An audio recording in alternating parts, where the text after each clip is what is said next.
They're some of the tech titans in the Epstein files, and they were more than just acquaintances staying friends with Jeffrey after they knew what he was all about. We've known that Bill Gates often flew on the Lolita Express, the private plane owned by Jeffrey. The just released files emphasize how close they were. For example, after Bill hung out with some quote Russian girls, Bill got an STI. Jeffrey knew that Bill planned to secretly give his wife Melinda antibiotics. PayPal Mafia and Palantir's Peter Thiel comes up thousands of times. The emails he sent to Jeffrey often got philosophical. They discussed things like, is Bitcoin transgender? We spent a lot of time on the latest podcast talking about Peter. The files are heavy on the PayPal Mafia. For example, Reid Hoffman, who founded LinkedIn, he was on Jeffrey's Island and staying at Jeffrey's brownstone in New York. He also connected Jeffrey and Ghislaine to other people in Silicon Valley. For example, hosting a party where he introduced Mark Zuckerberg to Jeffrey. Elon Musk is another famous member of the PayPal Mafia. Elon has previously said that he turned down invites to the island. It's not what the recently released files show. They show that although Elon did make it into Jeffrey's brownstone in New York, he kept fishing for invites to Jeffrey's infamous parties, but it's not clear if he ever made it onto the list. Google co-founder Sergey Brin did make it onto the island along with his ex,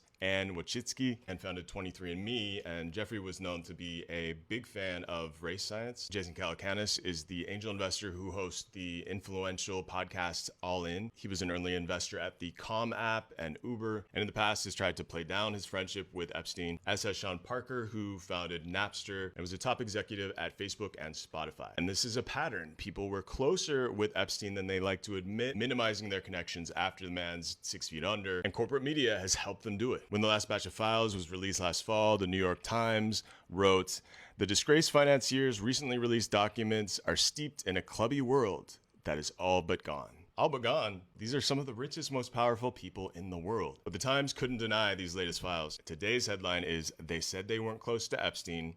New documents show otherwise."